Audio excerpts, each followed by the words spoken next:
ಗುಂಗಿ ಹುಳ್ದಂಗ ಕೊರ್ಯಾಕತ್ತೈತಿ. ಮಹನೀಯರೇ, ನನ್ನ ತಲಿಯಾಗ ಒಂದು ವಿಚಾರ ಗುಂಗಿ ಹುಳ್ದಂಗ ಕೊರ್ಯಾಕತ್ತೈತಿ. ಅದನ್ನ ಹೇಳಾಕ್ ಬರ್ದಂಗ ಆಗೈತಿ, ಹೇಳ್ದ ಬಿಡಾಕ್ ಬರ್ಲಾರ್ದಂಗೂ ಆಗೈತಿ. ಅದಕ್ಕೆ ಹೇಳ ಬಿಡ್ತೀನಿ.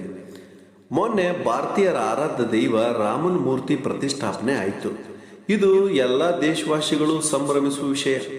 ನಾನು ಮಾನವೀಯ ಮೌಲ್ಯದ ಸನಾತನ ಧರ್ಮವನ್ನ ಭಕ್ತಿಯಿಂದ ಆರಾಧಿಸ್ತೇನೆ. ರಾಮನನ್ನ ಭಕ್ತಿಯಿಂದ ಆರಾಧಿಸುವರ ನಂಬಿಕೆಯನ್ನ ಗೌರವಿಸ್ತೇನೆ. ಆದ್ರ ಅಯೋಧ್ಯೆಯಲ್ಲಿ ಮುಖಗಳನ್ನು ನೋಡಿದೆ. ಸ್ಥಾವರ ಕಳಿವುಂಟು ಜಂಗಮ ಕಳಿವಿಲ್ಲ, ನನ್ನ ದೇಹವೇ ದೇಗುಲ, ಶಿರವೇ ಪನ್ನ ಕಳಸವಯ್ಯ ಎಂದರು ಬಸವಣ್ಣವರು.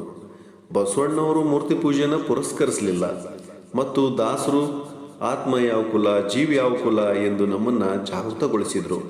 ಅವರ ಕೀರ್ತನೆಗಳನ್ನು ಪುಂಖಾನುಪುಂಖವಾಗಿ ವರ್ಣಿಸುವ ದಾಸ ಪಂಥದವರು ನಾ ಮುಂದು ತಾ ಮುಂದು ಎಂದು ಮಾಧ್ಯಮಕ್ಕೆ ಪೋಸು ನೀಡುತ್ತಿದ್ದದ್ದು ನನಗೆ ಸೂಚಿಗೆ ತಂದಿತು.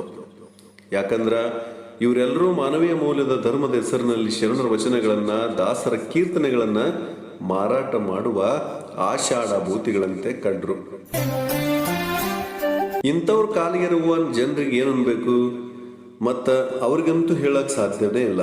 ಯಾಕಂದ್ರೆ ಮಾತುಗಳನ್ನು ಮಾರಾಟ ಮಾಡಿ ವೈಭವದ ಜೀವನ ನಡೆಸುವ ಮೂರು ಬಿಟ್ಟ ಮಾನಗೆಟ್ಟವರವರು. ಅಂಥವ್ರಿಗೆ ಏನು ಹೇಳಕ್ ಸಾಧ್ಯ ಐತೆ ಹೇಳ್ರಿ? ಯಪ್ಪ, ಇಂಥವ್ರಿಂದ ನಿಮ್ಮನ್ನ ಆ ಬಸವಣ್ಣನ ಕಾಯ್ಬೇಕು ನೋಡ್ರಿಪ್ಪ. ಶ್ರೀ ವೈ ಎನ್ ಗೌಡರ್, ಸಾಮಾಜಿಕ ಚಿಂತಕರು, ಮುಂಡರಗಿ.